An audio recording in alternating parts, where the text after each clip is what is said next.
Thank you very much. Thank you very much. Asanteni sana, asanteni sana. Asante sana. Fellow leaders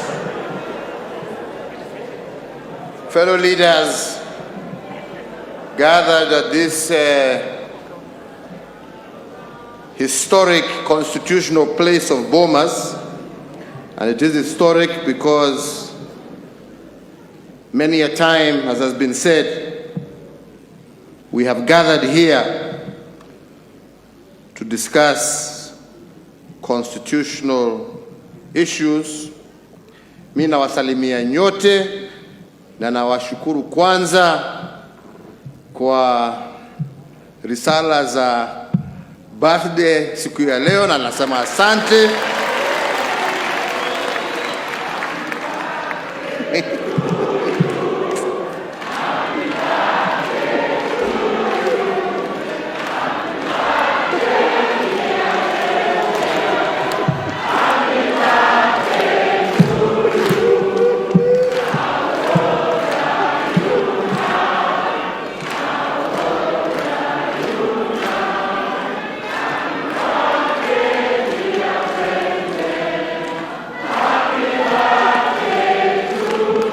Asanteni sana.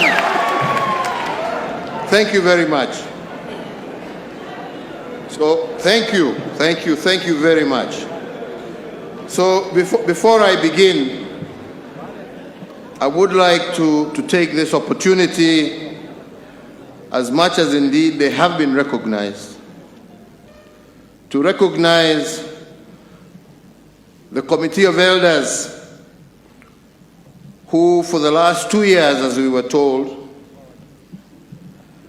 have taken their time and indeed in many instances their resources to travel around this country together with their secretariat and their technical teams to put together first the document that they presented to us here last year, and now this revised version, where they have now gone with greater editing to the point of even giving us now proposed clauses for our consideration. And I would like to recognize Senator Yusuf Haji, who was the chair, who is unfortunately not well today. To recognize Professor Adam Zolo, the Vice Chair. To recognize Senator Amos Wako. To recognize Dr. Florence Omusa. To recognize also Mr. James Matundura.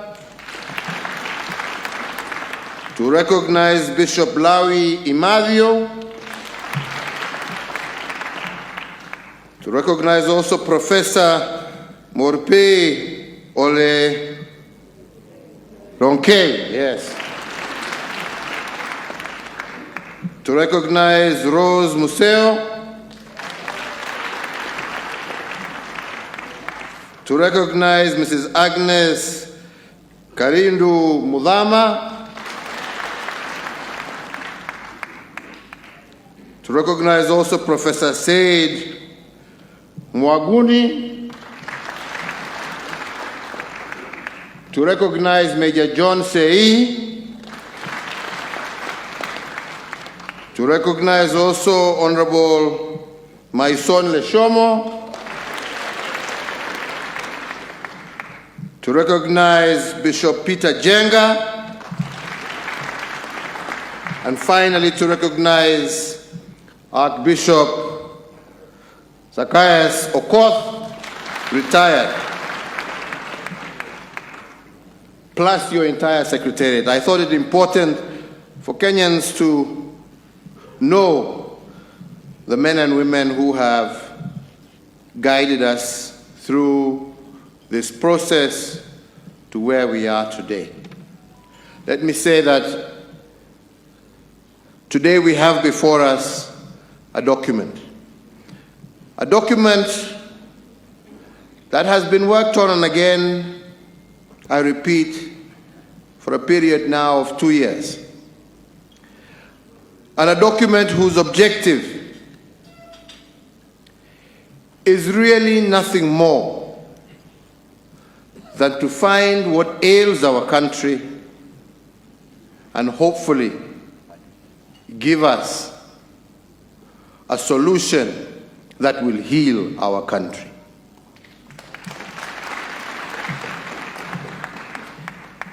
I want to also recognize at this moment my brother Raila Odinga.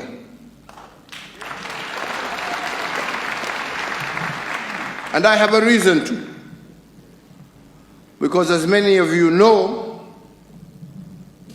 we were competitors in 2007. 2017. And as such, things got to a very difficult level. Indeed, as Bishop Oginde here has said, and as many others will bear witness, but when we sat down to speak, something that was very difficult for him, but also for me and my team. Very difficult.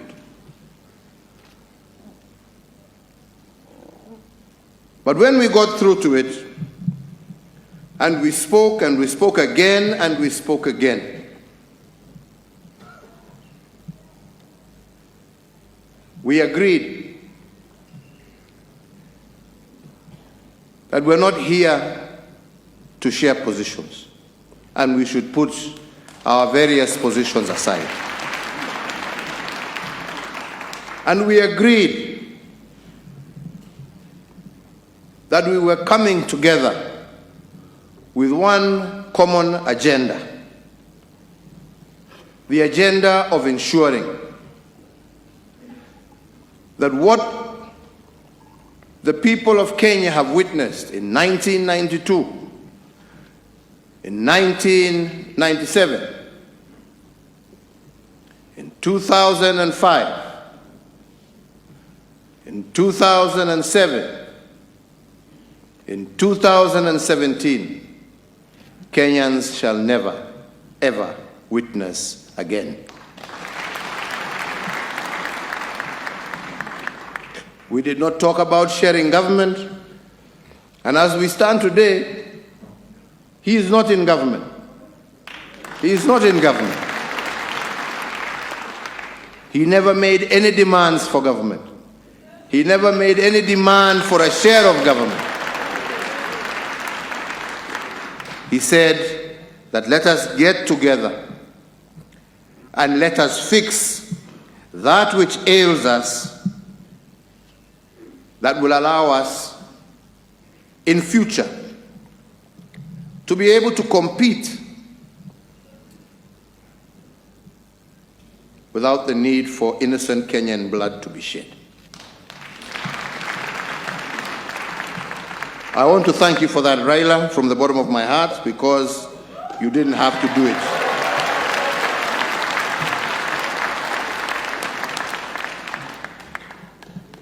I also want to thank my deputy president,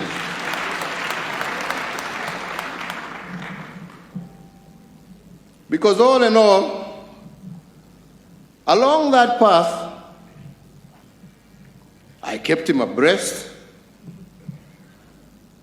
of what was going on. He was part and parcel. It's the truth, I'm not lying. Ask him, he's here.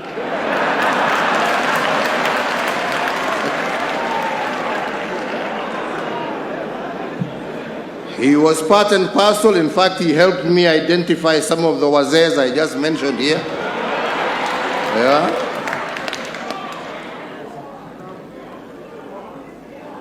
And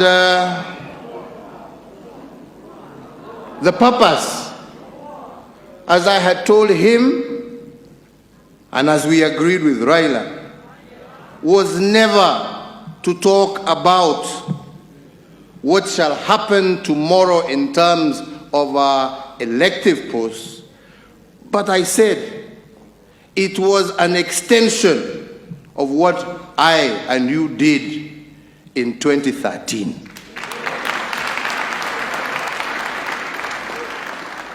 So that we can bring all of us on board and have a situation where no Kenyan is left behind.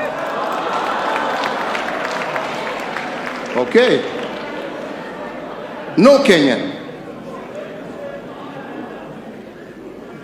And I said I would use today as a day to say my thanks and to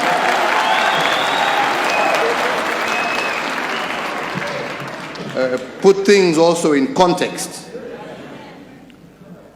Because I hope and pray that from here we shall focus ourselves on the issue at hand. And the issue at hand is how to ensure unity in our diversity. There are issues, fellow Kenyans, that we consistently shy away from addressing because we don't want to address certain things. We don't want to own up to certain things. But the fact of the matter is that we are a tribal society. We want to get away from it, but that's what we are. And this is what divides us, because we pretend we are national leaders. But when the time comes, we switch to vernacular and we become what we are. And these are facts. Tusidanganyane. Na kila mtu anasema ile watu wako namna hii sijui, na wale wako hivi, na wale wako vile, na wale wako hivi. I will also admit today that I've also been part and parcel of that negative politics. Yeah. So I'm not blaming, I'm not saying this because I'm pointing fingers at anybody. I am just saying we have all been part of this mess. We have all been part of it. But we never want to talk about it. We all pretend how great and how national leaders we are. All right?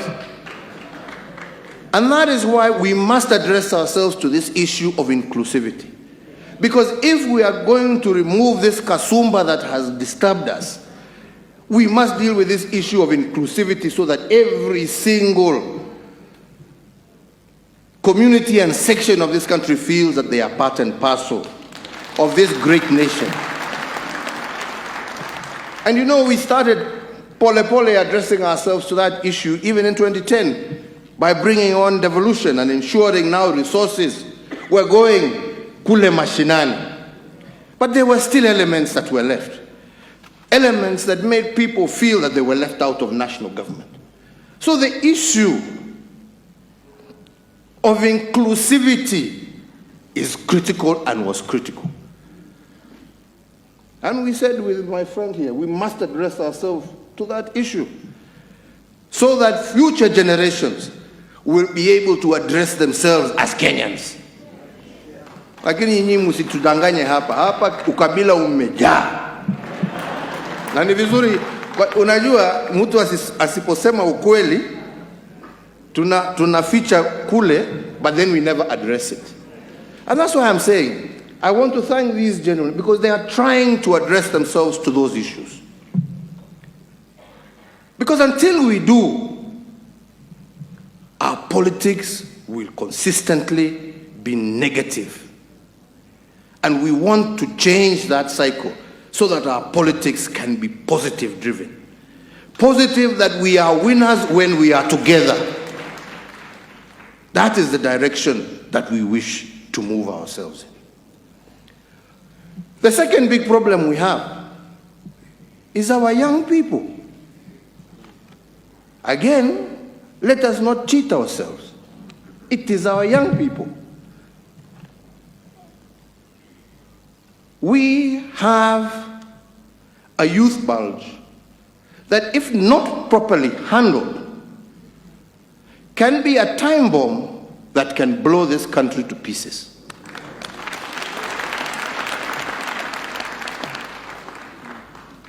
And the handling of that has to be done extremely carefully. Extremely carefully. That is not a problem of this community or that. It affects us all. But how we manage it, we must manage it very carefully. We cannot manage it through inciting them. All right?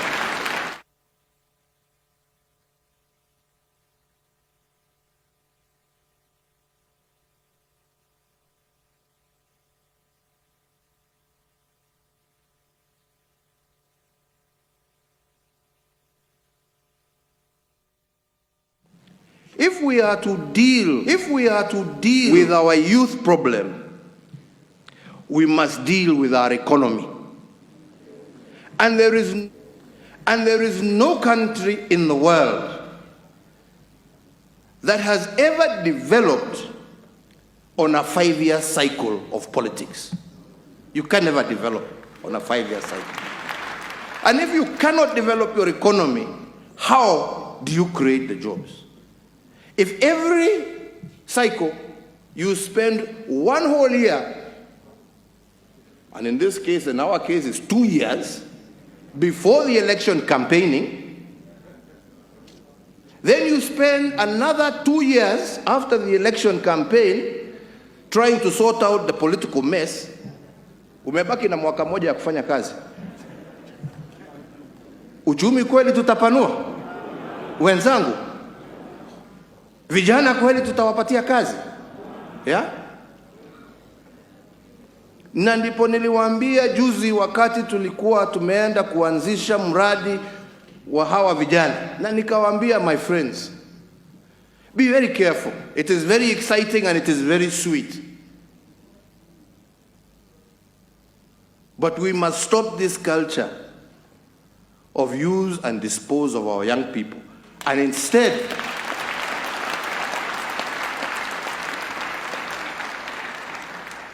develop and deepen a process, which again I want to thank these gracious men and women, because they have looked into those issues, of how we can systematically and in a very clear and thought out manner enable our young people, who are our future, to be a productive part of Kenyan society. And nobody can do that. I can't do it alone. We must be together, and we must engage in that conversation together. Tunaelewana wenzangu? And I strongly believe if we just deal with those two issues, and I know there are many other issues dealing with women, dealing with handicapped, and I don't want to get into them. Kwa sababu tumesoma na tumesema tutakuwa na dialogue. Lakini mimi ombi langu kwenu nyinyi ni wakati tunasoma, let us focus ourselves on dealing with those two very critical issues that will guarantee the peace, the stability, and the ultimate prosperity of our nation.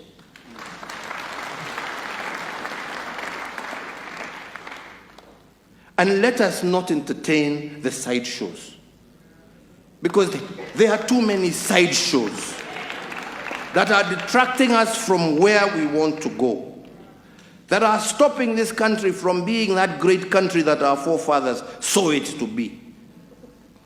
And I believe that together we can achieve it.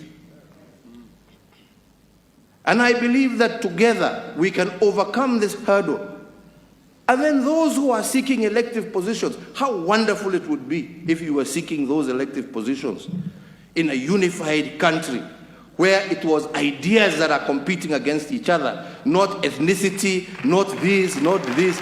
It was a competition of ideas. How best can we get to where we are going? How best can we achieve for our people, for our children, for our children's children? And I believe here we have something. As I said in Kisii, I believe here we have something that can begin us in that process. And rather than fight over the many things that we will either agree or disagree on, please, on this one, let us agree. Let us agree and fix it. Mimi hiyo ndio ombi langu kwenu nyinyi na kwa Wakenya wote.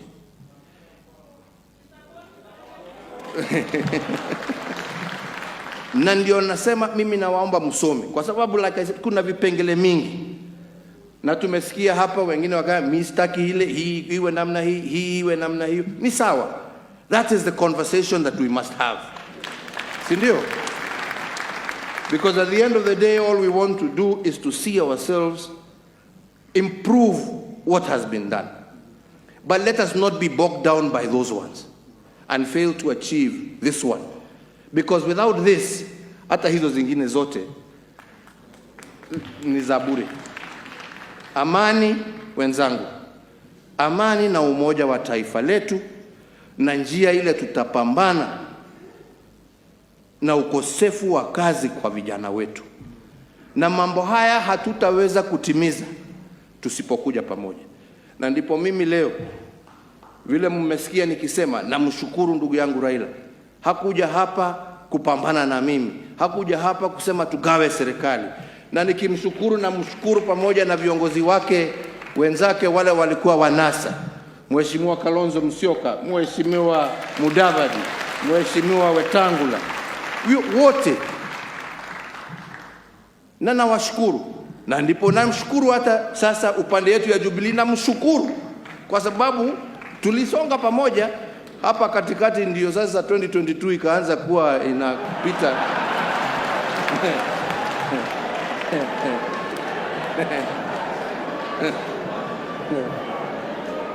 Akasahau yale mengine. Na ndio wanasema watu tutulize ball, hiyo bado itakuja. Ama ni namna gani wenzangu? Tutulize ball, hiyo itakuja. Miaka hairudi nyuma. Nilikuwa naambia viongozi hawa wa Kisii siku nyingine walikuja kunitembelea. Race hii ni ile ya kuhandover, unajua? Si ndio? Inaitwa relay. Unakimbia ule mwingine anakugojea pale, anatakikana kukugojea ndio ashike aendelee, si ndio? Lakini sasa my brother William hapa amepinduka, anakimbia nyuma.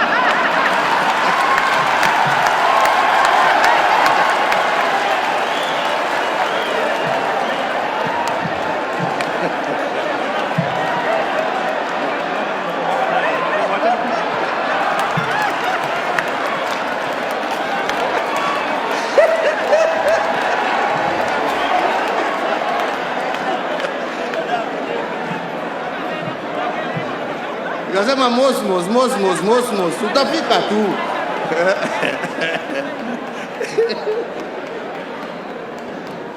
Jameni, tufanye shughuli hii muhimu kwa taifa. Shughuli ambayo itatusaidia na itasaidia kuleta umoja na amani katika taifa letu. Tumesikia hapa wale ambao wametuongelesha hapa, wale ambao wamepoteza mali yao kule Molo. Wazazi wetu hapa walipoteza mtoto yao kwa sababu ya siasa. Vile mama Pendo ametuambia hapa, wacha hiyo iwe ya mwisho. Wacha hiyo iwe ya mwisho. Na tuweze kusonga pamoja Na ndipo nasema sisi tutaendelea kujadiliana na viongozi wenzetu na wauliza nyinyi muendelee kuongea at every level of government, at every level of society. Engage one another, talk to each other, and in a civilized manner, bring your recommendations to our good friends. Improve on it if we can improve on it.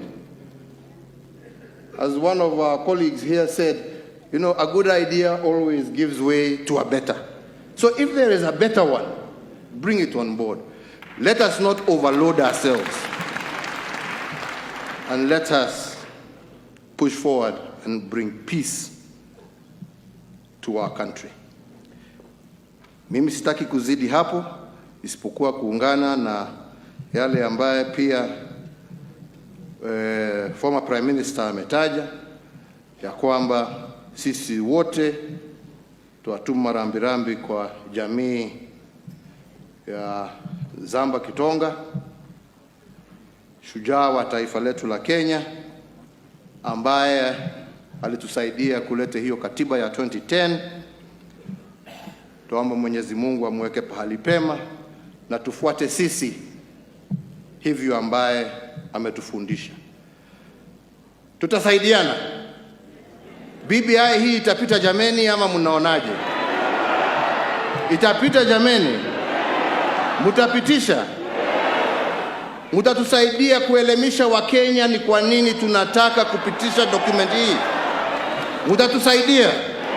Tutatembea pamoja? Nataka mimi kumalizia hapo, lakini niseme, masikia Kalonzo akiongea hapo ya kwamba sijui kuna marriage act.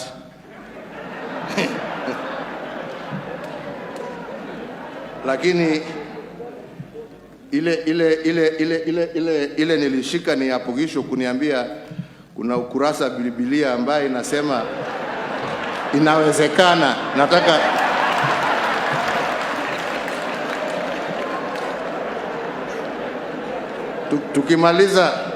tukimaliza hapa utanionyesha ni chapter gani hiyo, ndio niweze kusoma vizuri. Alafu tutaongea baadaye mami. Mungu awabariki, Mungu awalinde, asanteni sana. Tusimame sote sasa kwa wimbo wa taifa.